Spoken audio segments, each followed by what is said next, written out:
Você já deve ter ouvido falar sobre a religião Umbanda, certo? Muito se fala sobre essa religião e, entre mitos e verdades, as pessoas acabam criando uma imagem que foge da realidade do que a Umbanda realmente é. Preconceito e atitudes discriminatórias são frequentemente vistas contra umbandistas e outras religiões afro-brasileiras. O nosso vídeo tem como objetivo tentar acabar com esse preconceito, contando detalhes sobre a religião e desmistificando algumas coisas. Eu sou Ivan Lima e se você não é inscrito, se inscreva no nosso canal. Bom, se formos comparar a Umbanda com as outras, uma coisa é certa, ela é uma religião extremamente nova.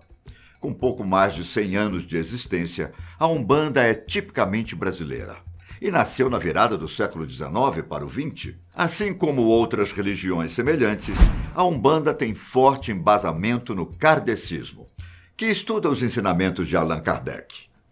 Mas quem foi que criou essa religião?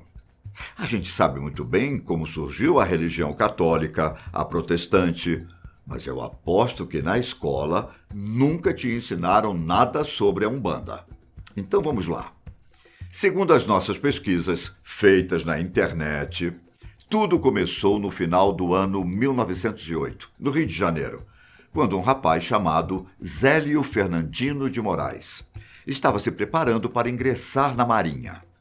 Esse era o sonho de muitos jovens da época, mas por algum motivo, Zélio começou a passar por alguns acontecimentos fora do normal. Ele começou a adotar o comportamento de um velho, dizendo palavras estranhas.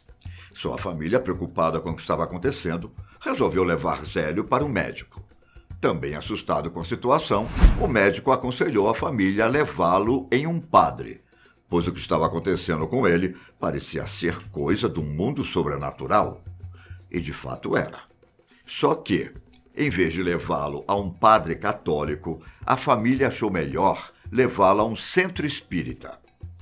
No centro, os médiuns conseguiram identificar a incorporação de um espírito. No meio da sessão, Zélio, enquanto estava incorporado, teria saído para buscar uma rosa branca. Ao voltar, muitos outros médiuns que estavam na sessão receberam outros espíritos. A entidade de Zélio então resolveu se identificar, dizendo que era o Caboclo das 7 Encruzilhadas e que voltaria no outro dia na casa de Zélio, onde poderia ser escutado e aceito. Pois bem, no dia seguinte, as pessoas que simpatizavam com o espiritismo e alguns curiosos, é claro, foram até a casa de Zélio. Às 20 horas da noite, o Caboclo das 7 Encruzilhadas apareceu para criar uma nova religião, que era baseada nos valores cristãos, que todo mundo já conhecia, mas principalmente no amor ao próximo e na caridade. E foi aí que começou a história da Umbanda. A religião teria como líderes os espíritos dos sábios pretos velhos e caboclos, e daria preferência para atender os mais necessitados, sem pedir nada em troca. Além de definir quais eram os valores dessa religião, foi o caboclo quem definiu que todos os médiuns deveriam usar roupas brancas, em locais que eram dirigidos por pessoas que seguiam os preceitos de Jesus Cristo. Mas afinal, podemos considerar a Umbanda uma religião cristã? Na verdade, há muitas divergências sobre esse assunto. Enquanto os umbandistas acreditam em Cristo e até seguem seus ensinamentos, eles também seguem os ensinamentos de outros sábios de forma harmônica. Ou seja, seguir os valores de um não impede de também seguir os valores do outro. Para os umbandistas, Jesus é a moral, considerado um norte comportamental. A história da vida de Jesus serve para nos espelharmos, pois são as suas manifestações de amor que devem servir como exemplo. Por isso, em muitos terreiros, ele está representado de braços abertos e no lugar mais alto do congá, o altar do terreiro. Além de Jesus, em que mais os umbandistas acreditam? Essa é uma dúvida muito comum entre as pessoas. Então, eu vou tentar ser o mais detalhista possível.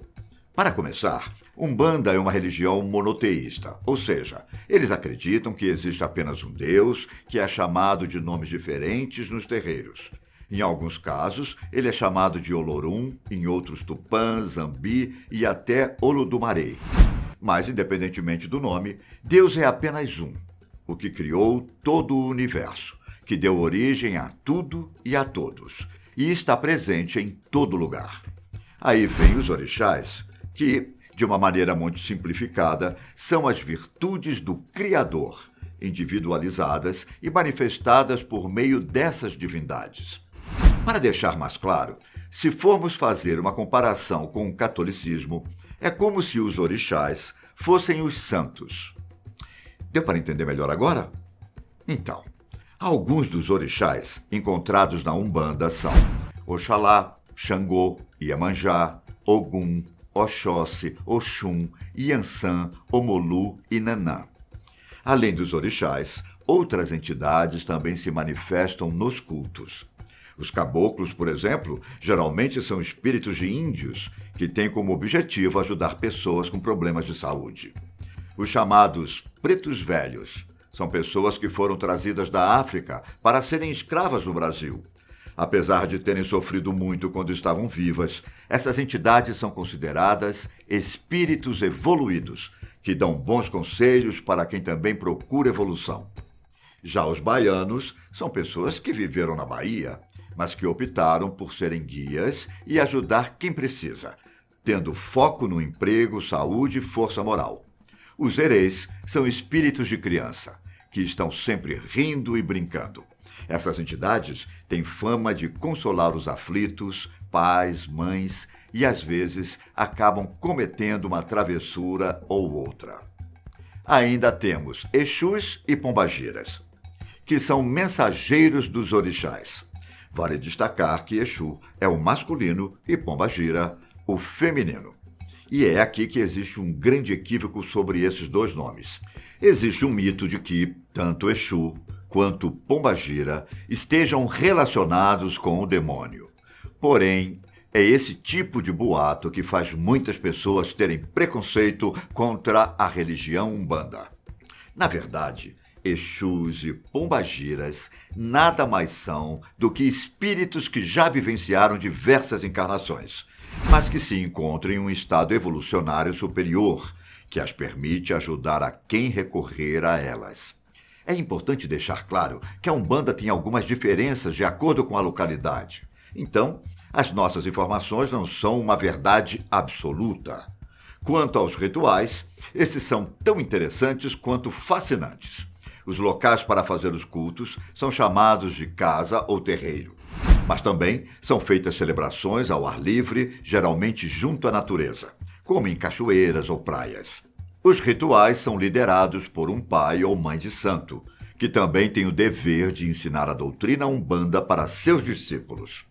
Nos rituais umbandistas, são tocados atabaques que acompanham cânticos sagrados em português, além de receberem ali incorporações por meio dos médiuns, das entidades que têm o poder de curar, aconselhar, avaliar e modificar a vida das pessoas.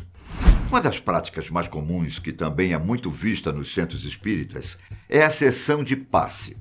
Nesse ritual, uma entidade reorganiza o campo energético astral de uma pessoa, assim como as sessões de descarrego, que é quando é captada e retirada a energia negativa de uma pessoa.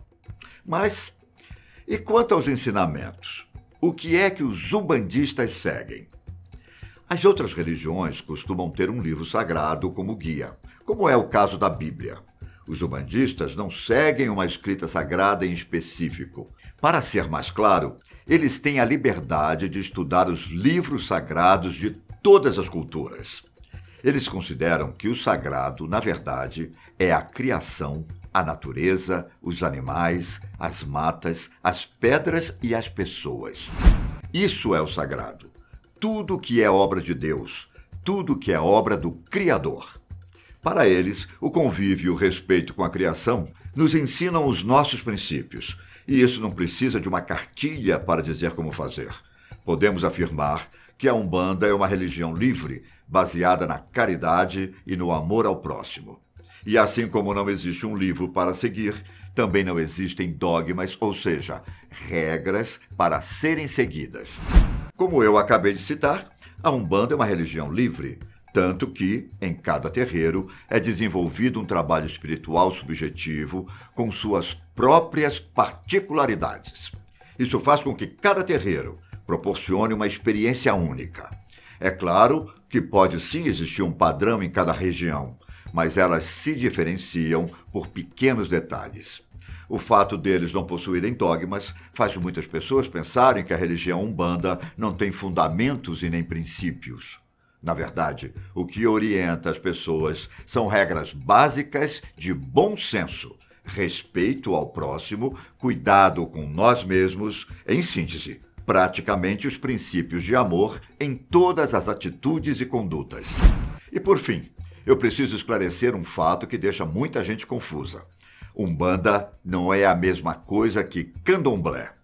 Apesar das duas religiões serem de matriz africana, o Candomblé está mais próximo dos cultos africanos, principalmente por ter sido mais preservado e não se misturado com outras religiões. Já a Umbanda teve um sincretismo muito forte, de forma que é visível a presença de costumes do catolicismo, espiritismo, do que o próprio Candomblé. Bom, esse é apenas um pouco do que sabemos sobre essa religião incrível. Espero que as nossas informações possam ter sido esclarecedoras. Mas fica aqui uma dica. Tudo o que eu disse são informações um pouco superficiais. E se você realmente quer conhecer mais sobre a Umbanda, eu te aconselho a conhecer um terreiro. Por hoje, é só isso. Me despeço por aqui.